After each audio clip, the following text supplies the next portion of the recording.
Everybody, this is Jamie Hope with Signed, Sealed, and Delivered. And right now, today, I have on with me L.A. Marzulli. L.A. is a filmmaker, and today we're going to talk about his series called On the Trail of the Nephilim. And hang on to your hats because you're going to be astounded at what we talk about today and what L.A. has uncovered through his adventures and seeking out our history that has not been told to us. So, hi, LA. How are you?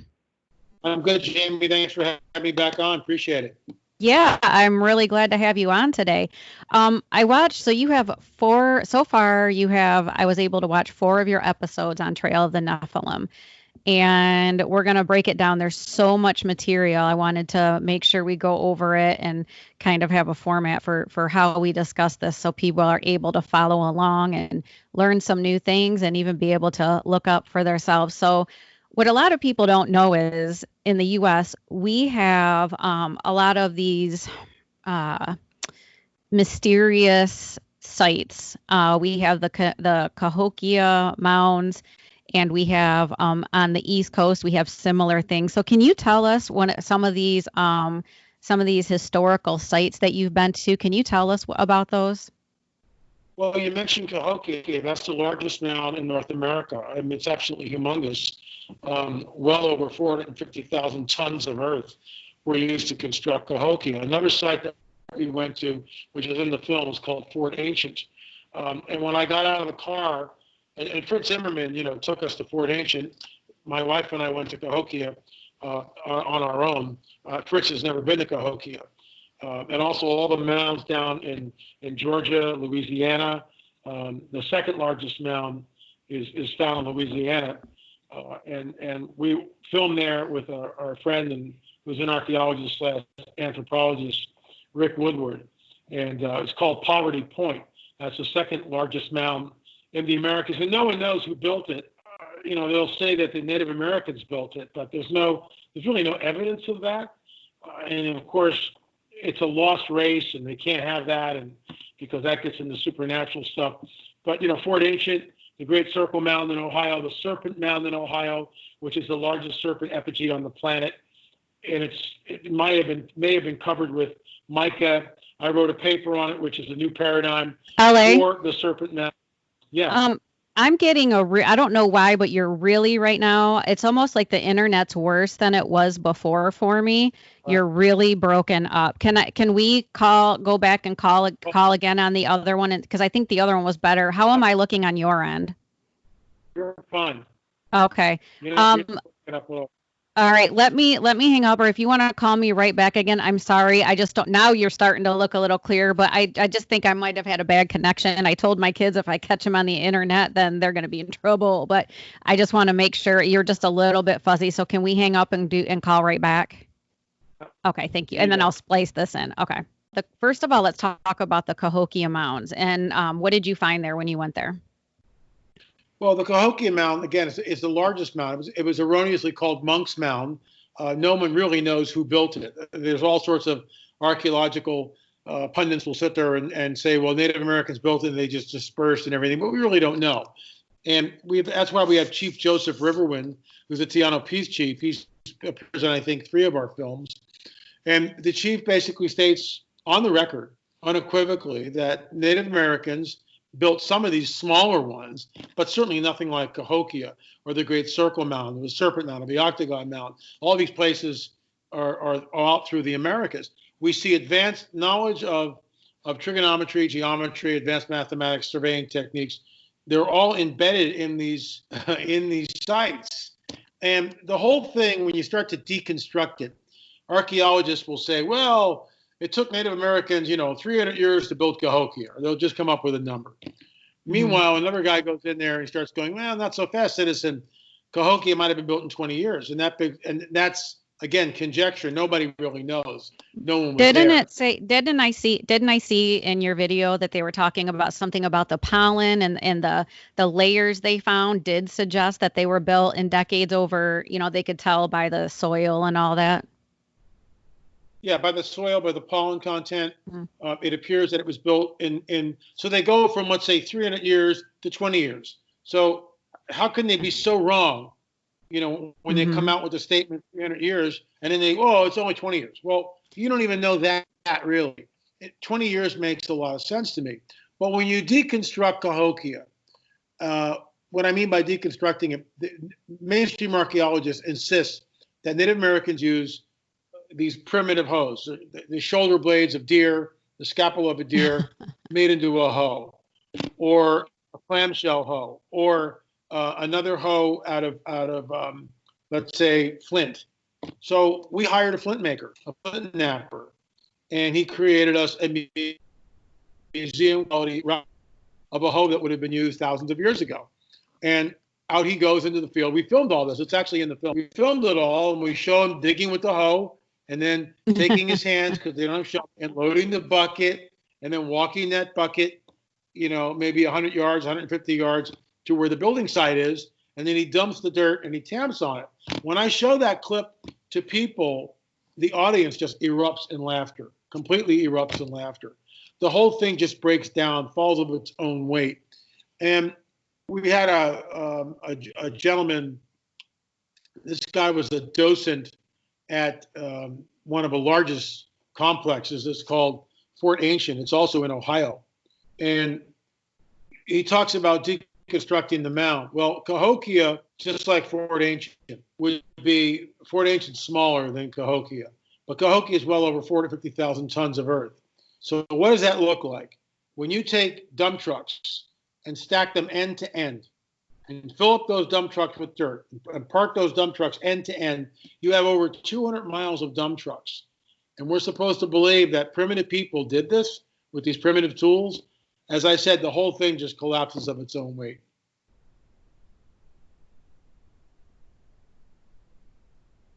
Point in that too is that your they lined it up astrologically, didn't they?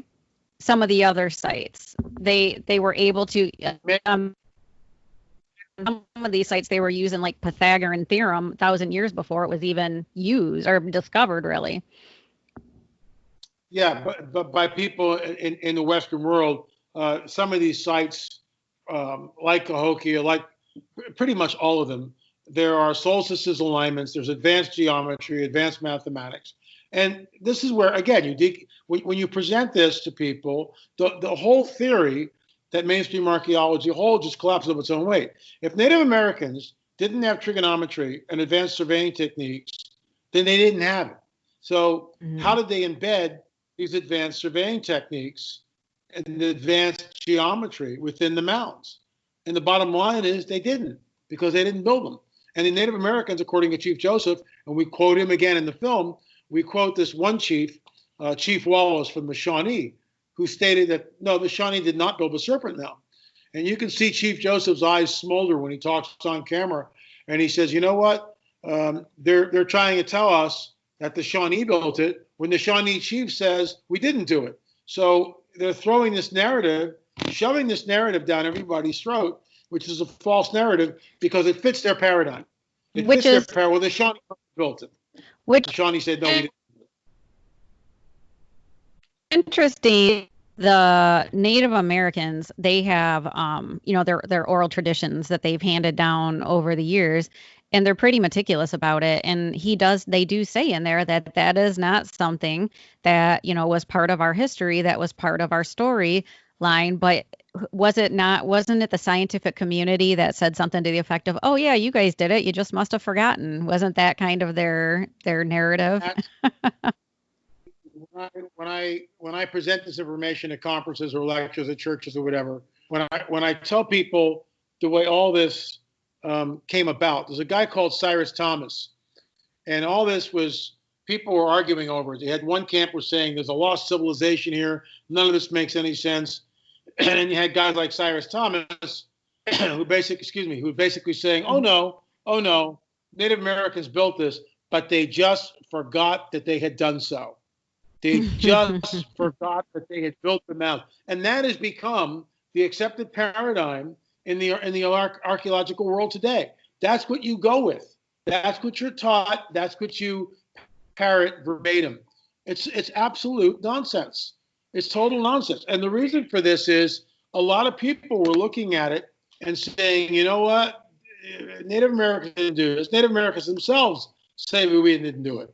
But that's not good enough, and we really don't know who built it, except for the fact that we find giant skeletons throughout the areas, out in Catalina and California. That was my work, and I discovered a 9-footer. We have the oral tradition from Native Americans talking about red-haired, six-fingered giants that were cannibalistic and sexually deviant, that would go in and raid these villages, tear the heads off the braves and drink the blood. The Nephilim were here, and they can't go there because in the Darwinian paradigm, well, let me back up. The archaeological community insists on the Darwinian paradigm. That's what they go with. That's their paradigm. That's their worldview. So anything that would point to a supernatural worldview has to be covered up, eradicated. And the Smithsonian, we've got from their Bureau of Ethnicity, we've got their own statement saying that they found 8, 9, 10, 12-foot giants. We have it in newspaper records. And again, the archaeological community will say, well, the newspaper articles were just trying to sell papers. They were exaggerating. The doctor that measured the skeleton didn't know how to measure. I mean, this is what you get. This is what you get. So there's a whitewash, and we've seen it over and over and over again. When we present evidence, like what we did with the Paracas skulls, our DNA evidence, it's all contaminated. Well, how many samples do we have to do before it's not contaminated? And look at our protocols. And why don't you guys go down there and take your own samples and you tell us what you come up with? No one does that. So it's very frustrating. All right. So we're talking about the skeletons, and we're talking about the subversive activities of our scientific community. So there have actually been giant bones found in and around actually the world, but even here in North America. Where have those bones been found? I'm going to show you something. Let me go get the picture because it's worth 1,000 words. Okay. I had this thing blown up. Give you an idea. So this was the picture that I discovered out on Catalina Island, right here. This is the original picture. It's in my book. Mm-hmm. Okay. I'll bring it a little closer, and you can see very plainly. Here's Ralph Glidden, who's 5'8". Okay. And then right here is a giant skeleton in front of him. So we had 3 people analyze that, and they all came up. There was no collusion between the 3 people. They all came up around 9 feet. So we go back to the museum, and this is what's on the wall. They took it out? They took the skeleton out. They cropped the giant out of the picture. And where was this at? Where did they have this on the wall at? Island Museum in California. And where did you find the uncropped photo? The uncropped photo was in the archives at the Catalina Island Museum. And what happened with that? A friend of mine told me that there was a cache of records that had been discovered in the museum, which is the Wrigley Circular Theater. And they found this cache of records in a trunk in the attic.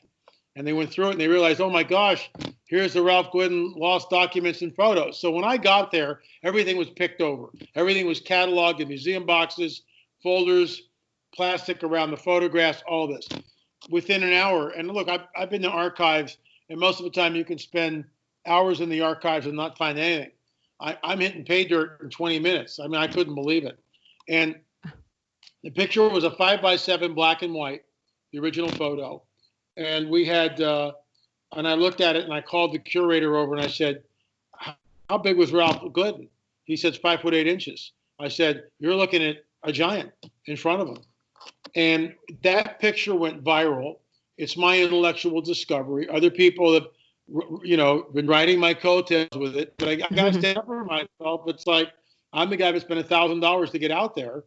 Mm-hmm. That was a donation to the museum. And it's all in my book. On the Trail of the Nephilim, which just so happens to be right here. So here's the book. You can get this by going to the store, lamarzulli.net. And I'll make sure I put a link up in this as well. Mm-hmm. And let me see if I can find it here. It's a really thick book. So did And you guys present and so you presented this information to the scientific community and they dismissed it? of course, it's anything that goes against the archaeological record is immediately dealt with. So I'll show you the original picture here in just a second, Hmm. and then we'll just kind of walk through it. Think you'll find Sure. And this isn't the only place that these have been found, by the way. But this is So right about outside my stomping grounds. That's the original picture. And then what we did is we took the giant out of the picture. I'll show you that in just a second. And so we stood Ralph up. So here's a picture. Mhm. Here's Ralph. We take him out of the picture and we stand them upright. Mhm. Then we take the skeleton and we do it with that. We take the skeleton out and we stand him upright. Okay. And this is what we get. I was going to ask how tall it was. Now, what are some of the tallest giants that you have record of that you found, or that you have any kind of record of, maybe that you didn't find personally, No, but that you found in archives? They're written records. There's some even that go up over 15 feet. You can't prove Wow. that. Others in Ohio, 12 feet that were found. Now And here's a 12-footer is a really big guy. I mean, that's Oh yeah. I can I can't even imagine. I mean, I'm 5'2". I can't imagine. That would be my husband's already tall enough. He's 6 foot tall, and I feel like, like he's a giant. I can't imagine someone twice his size. But now what's interesting about this is that the characteristics okay, let's go back to the Native Americans, because quite a few of these tribes have stories about star people and they have stories about giants. And can you talk about what some of you kind of touched on it earlier, but we were having technical difficulties. What were some of the characteristics of these giants? well, they had red hair, they had Hmm. 6 fingers, they had double rows of teeth, and they were cannibalistic and sexually deviant. And this is when you talk to different Native American tribes, it's all in their legend, all of it. It's all in their oral history. They talk about this Now, from Maine out to California. naysayers, they would say, well, there's Native American tribes in America. Obviously, they must have commingled and got their stories mixed up, or they colluded or whatever. What do they say to that? I would say that is absolute nonsense, and that's part of the discrimination which has gone on in archaeological anthropological circles for the last 100 years. They have an agenda. The mainstream archaeology, mainstream anthropology, they have an agenda, and it's a Darwinist agenda. Anything that points to something else anything that doesn't fit the narrative is immediately dismissed.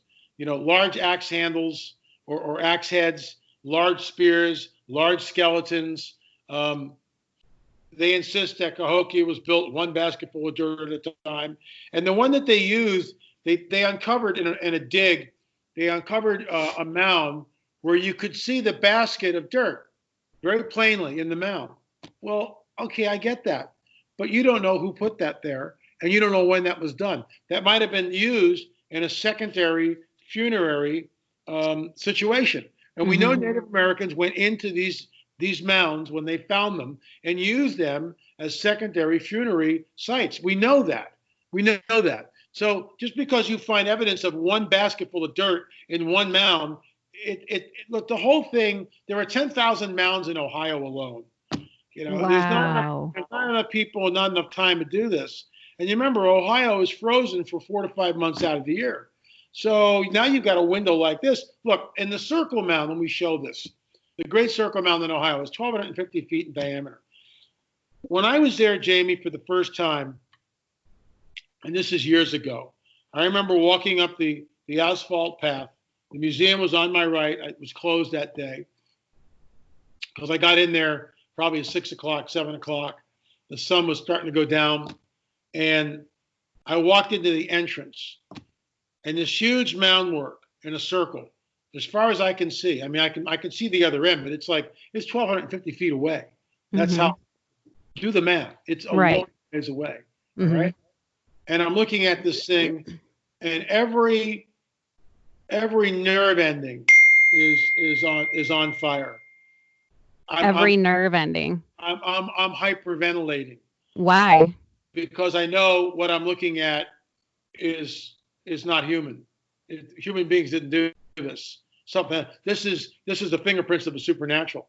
And the same feeling when I came at Sacsayhuaman in Peru, 12,000 feet above sea level, and these ginormous rocks, these gargantuan, Herculean, Cyclopean rocks weighing 800, or 80 tons, 100 tons, and moved and then carved with great precision, without mortar. Fingerprints of the supernatural. And when I went to the Circle Mound, going back to Ohio, I just stood there like this, just kind of looking around, motionless, afraid to even move, because what I was seeing was so overwhelming. This is before I had been to Peru.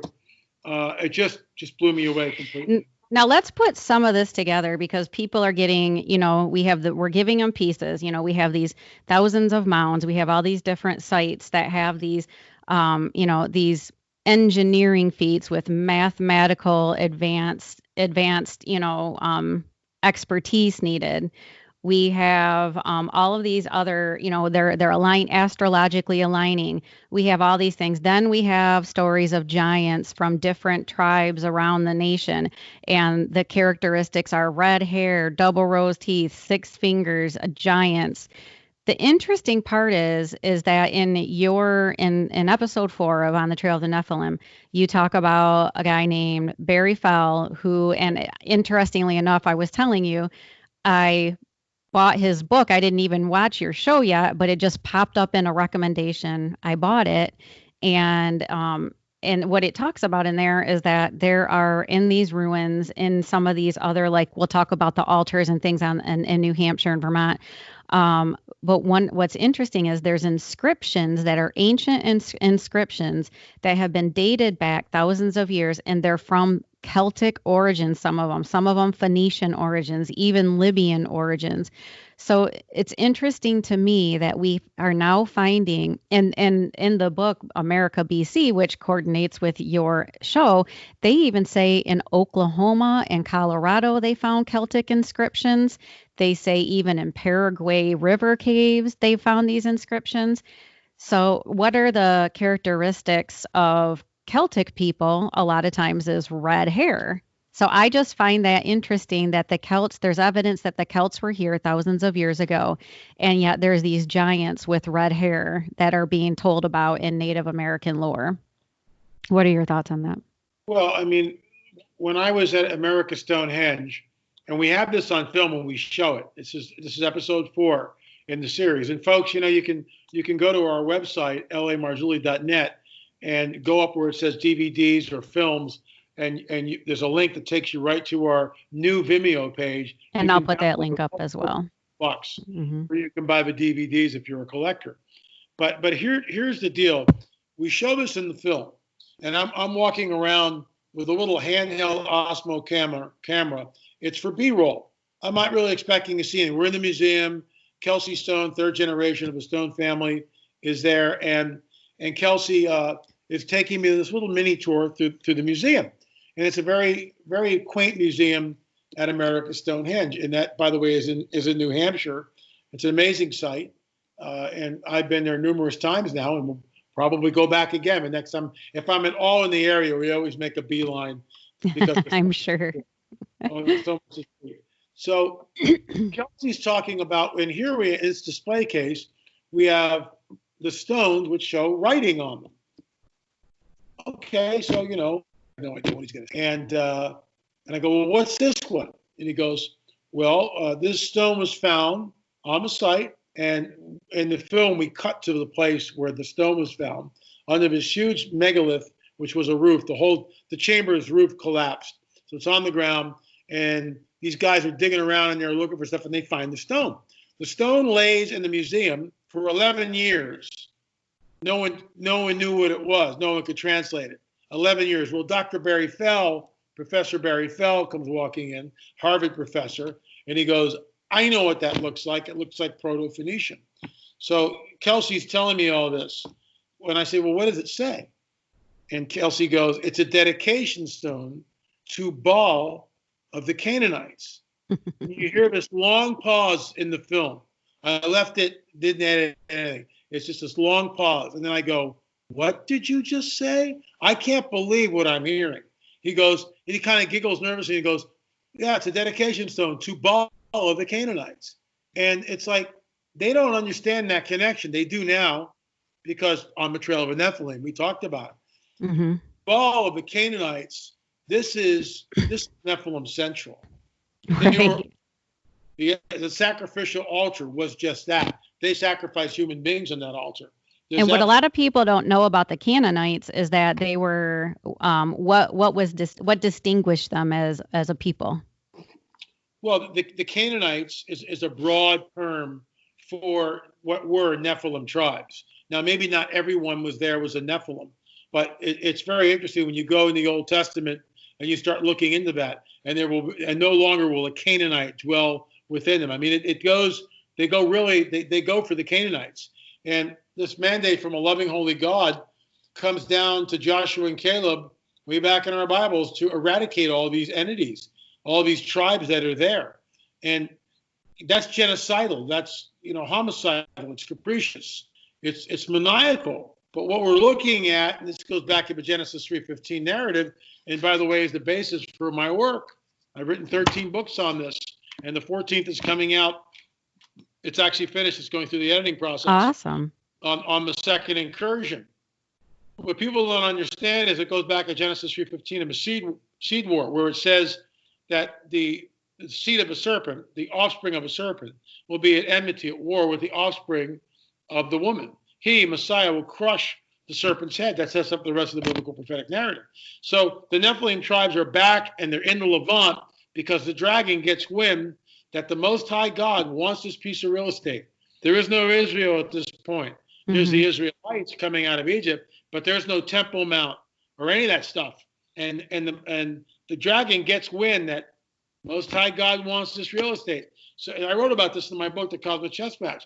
So he positions these tribes all throughout the land. Guess who's in there? When you look at Jericho, it's a Nephilim stronghold. It's a Nephilim city. And for people, and there might be people watching this that don't even know what Nephilim are. Nephilim are the offspring, and it's recorded in Genesis. They're the offspring of the Watchers. They were what's that? The fallen angels. Yes, the fallen angels. It says explicitly in the Bible, and people would be like, "No way!" But you actually have to go back and read it. It does. It says that they were the ones that were watching over the people, and then they saw that the daughters of man were beautiful, and they wanted to take them for their wives, so they mated with them. And before you're like, "How is that possible?" They're angels. Well, we've heard time and time again of angels being able to take on a 3-dimensional form, so it is possible. I'm sure people think that's crazy, but the thing is that a lot of these things were giants in Canaan, and now you've got in North America, you have an ancient dedication to the Canaanite god Baal. And what's interesting is I was reading in Dr. Barry Fell's book is that he said so originally they couldn't translate because they didn't have the right. They couldn't translate the inscriptions, but there's a book in Ireland called the Book of Ballymote, I think is what it's called.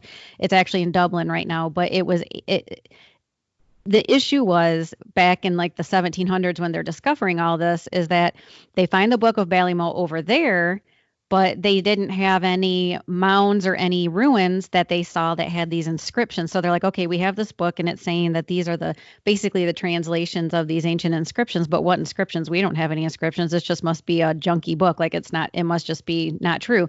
Well, in America at the same time, we're going through the Revolutionary War. We cut ties with England, but at the same time, they're finding these inscriptions, in some of these places, but they don't have the Book of Ballymote to say, oh, okay, well, this deciphers these. So Dr. Fell actually was one that was able to help put this together from taking from both places. And since then, they have found other inscriptions over in other countries now with these same Celtic, Phoenician, Libyan inscriptions. So it's really interesting to put it all together. And the bottom line is that our history is a lot more weird and a lot different than what they've told us. I mean, Christopher Columbus did not discover America.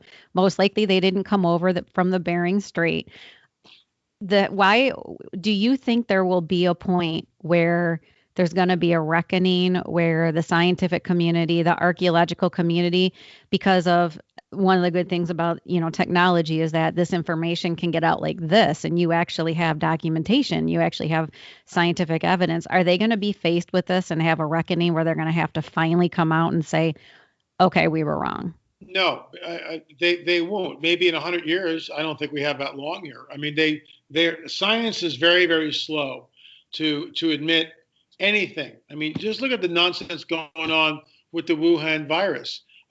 We hear from scientists like Dr. Fiasco, Dr. Fauci, who tell us that, hydrochloroquine doesn't work and we need a vaccine. Meanwhile, you've got doctors on the front lines who are using hydrochloroquine with a combination of azithromycin and zinc, and they're getting the cure rate up around 98%.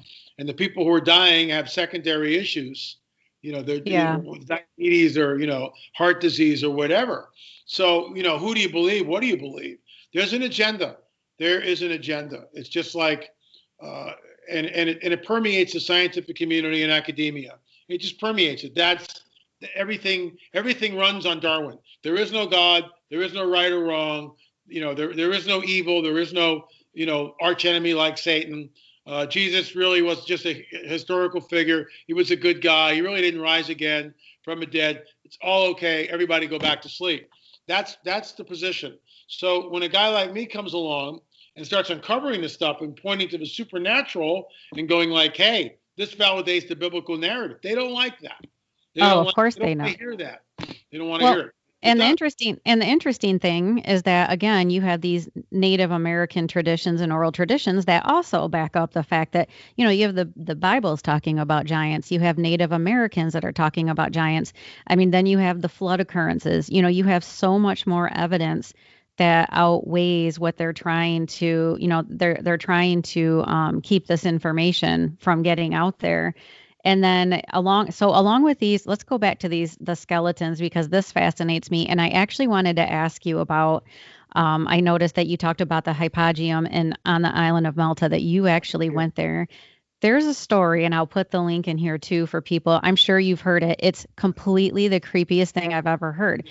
It was, I can't remember how long ago, maybe it was sometime within the last 100 years, I think. There was a group of school kids that went down into this hypogeum and disappeared, never to be heard from again. And they have found thousands of skulls or thousands of bones. They found alien skulls. This is even according to like publications. This isn't just like, some tinfoil hat conspiracy, as they would try to say it. So have you heard of that story? And tell me what it was like when you were there and what you found. It's a very creepy place, and it's been sanitized.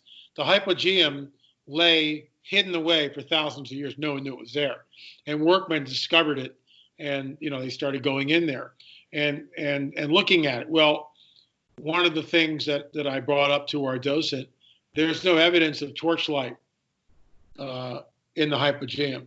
So how did they get light? There were these huge cavernous rooms where you could put a 12-foot man in very, very easily. Ceilings are 20 feet high. Why do we need to do this? Other parts, it's like a labyrinth. And then, of course, there was a huge bone, a cache of just skeletal remains. They did find elongated skulls there. And, of course, they were whisked away.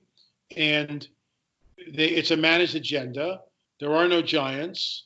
There was another, and I remember reading the same thing you were talking about, the school children.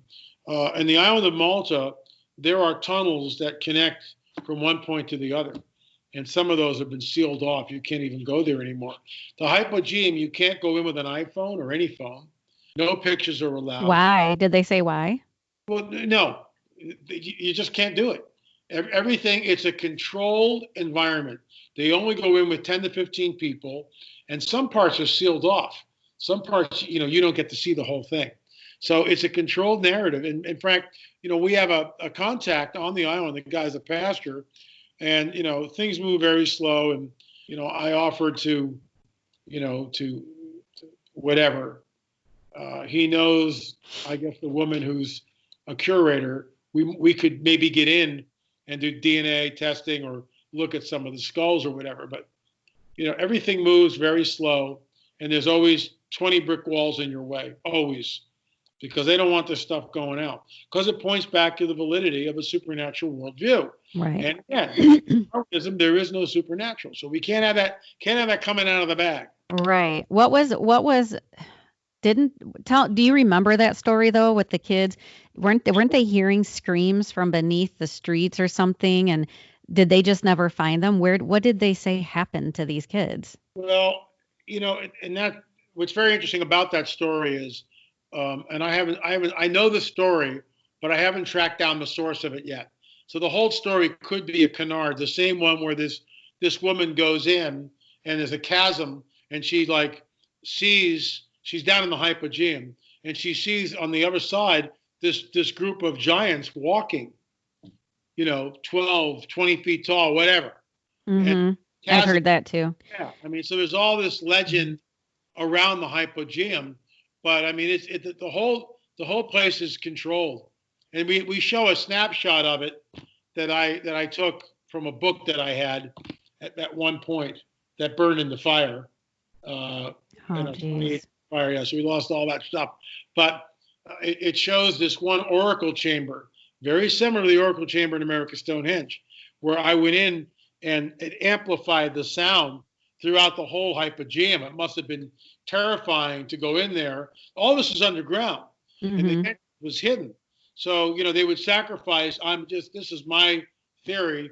They would sacrifice human beings to the giants because they were cannibals, and they did this to keep the giants from coming up out of the ground and eating their people or raiding the villages. This was the deal they worked out.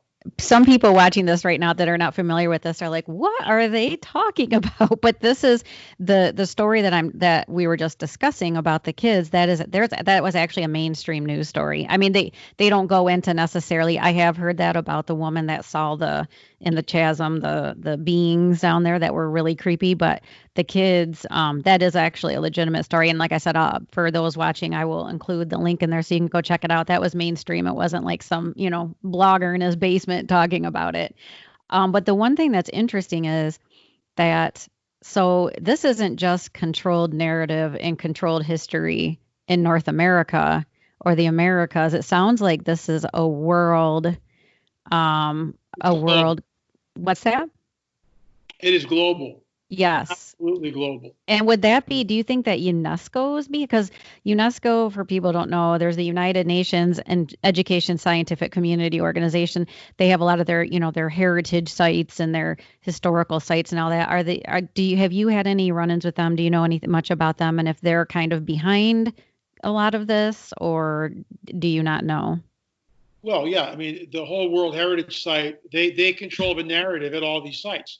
And they make sure that the docents, let's say at Sacsayhuaman, which is a World Heritage Site, when you go there, you'll hear the same spiel. The Inca built this. When the Inca say, no, we didn't. It was here when we got here. But no, the World Heritage people will tell you exactly what you're looking at. The Inca were master stone builders. No, they weren't. There's nothing to do with the Inca. Nothing. Zippo. Same thing with the World Heritage Sites, like they're trying to get the Octagon Mound and the Circle Mound in Ohio into World Heritage Sites. And of course, they'll spin it, but why would Native Americans, how did they know advanced geometry that we see? Right. How would they know this and then forget advanced geometry and trigonometry? How did they, we're going to show stuff in the 5th episode, which I'm editing. I'm in post-production now. I'm in edit mode. It'll be out the end of the month, God willing. And we're going to show a connectivity to America Stonehenge and other sites, which will blow people's mind because it ain't a coinkydink. It's not a coincidence. Right. It's not. And we're looking at the fingerprints of the supernatural. Who is the prince of the power of the air, for crying out loud? And that's our mission statement, to expose the deception of the prince of the power of the air and to herald the return of the king, Jesus. Amen. And, and again, these are global stories. I mean, if we're all, if we supposedly didn't find each other until recent history, and you have, like I said, most places around the world, you have the global, a story of a flood. I mean, you have all of these similarities, and then you have, like I said, there is evidence, and it's strong evidence. The inscriptions are there. It's written inscription. It is Celtic, it's Phoenician, it's Libyan. And one of the things that I had heard before, and I don't know if you can speak to this or not, and it makes sense and it substantiates all this, is that they believe that some of the Native Americans they were actually, I think I want to say specifically the Cherokee, they tested their DNA and they had like 23 parts. I don't know how it's measured, but basically they had Jewish ancestry, Jewish DNA in them. So a lot of people think that because the Phoenicians helped Solomon build the temple, that they came over here for Solomon's gold, that, they went out in search of these things. And a lot of the Native Americans too, they'll say, yeah, those copper mines, they were empty. I mean, these had been mined already. Like, these aren't something that we mine. That's another part of this. So, now that we have Phoenician inscriptions, and there's also another inscription 10 miles off the coast of Maine, and it's on Manana Island and Monhegan Island, I think it's called. And it actually, the inscription that was translated, Dr. Fell also, or Barry Fell also said said something to the effect of Phoenician cargo is what it translated to. So it does look like they were here. It doesn't, I mean, this whole narrative about Christopher Columbus just needs to be done away with. Yeah. So can you tell me a little bit? Have you done your research yet, or are you on the trail of the copper mines yet? We have not gone up there yet. We know about them. Those copper mines, and remember, up in Michigan, that copper is basically 99% pure. You can take it right out of the ground and start working it. Wow. And Americans did not work in copper, not to this extent. We're talking tons and tons of copper. Well, you need copper and tin for the Bronze Age. We found a lance, and all this, of course, is in on the trail of the Nephilim. Let me see if I can find it here real quick. We called it the Nephilim lance, and it was found up around, in Michigan, and it kind of blew us away. And that would be in the Upper Peninsula. We had it analyzed, and this is going to be in an upcoming film. It's a bronze lance. Bronze. And we believe we had it analyzed. It was hysterical. The first people, the first lab that looked at it cost $2,300. And when we walk in there, they would say, "Oh, we'll be able to tell you where the copper came from, yada yada yada." We walked in there. All of a sudden, there's a PR person with the person that we initially contacted with. And it was no filming, and all questions had to go through the PR person, right? Wow. So they brought in the narrative. Yeah. Well, we can't tell. It's just this could have been done in modernity. Not so fast, citizen. Another lab, and we interviewed this guy. His name is Christian.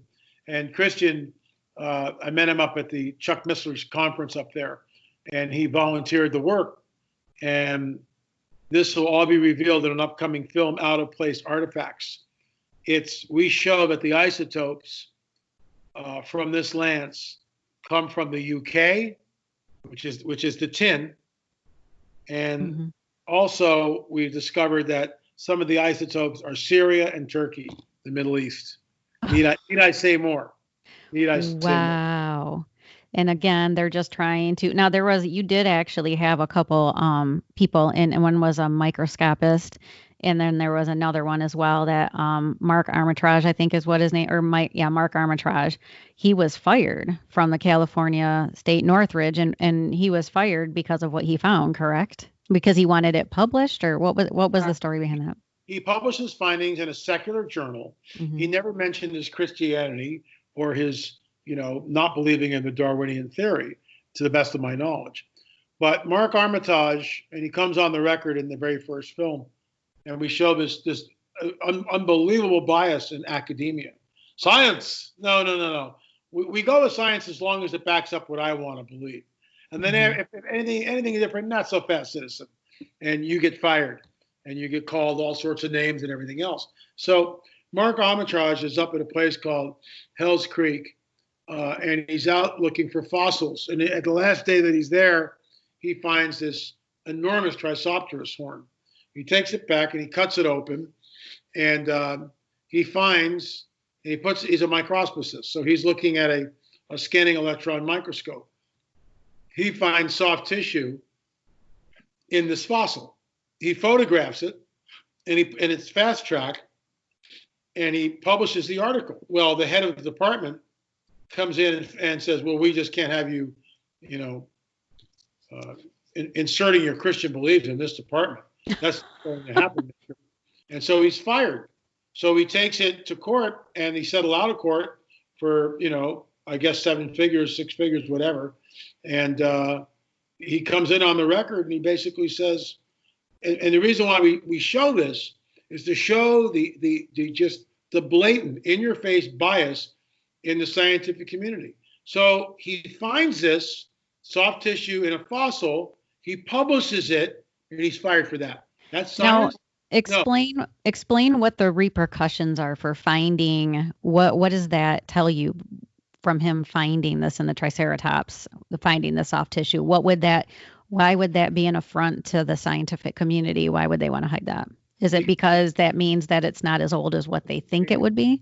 Exactly. It's not millions and millions of years old.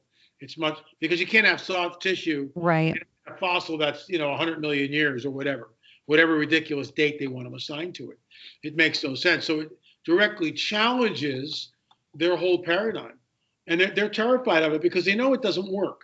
Mm-hmm. But they know that their paradigm of Darwinism is an absolute pile of horse pucky. I mean, that's what it is. It doesn't work. And neo-Darwinists know that. So they're looking to the stars. Mm-hmm. They're looking for the space brothers, the sky gods, to come down.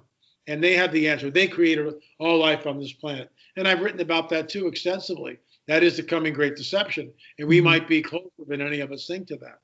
Yeah. My son was joking around with, this whole pandemic stuff and how we're on lockdown. And he's like, well, I suppose that if alien showed up in May, it wouldn't surprise me. And then he comes to me May 2nd. And he's like, hey, Mom, look, the Pentagon just released aerial footage of UFOs. And he's like, I guess I was right.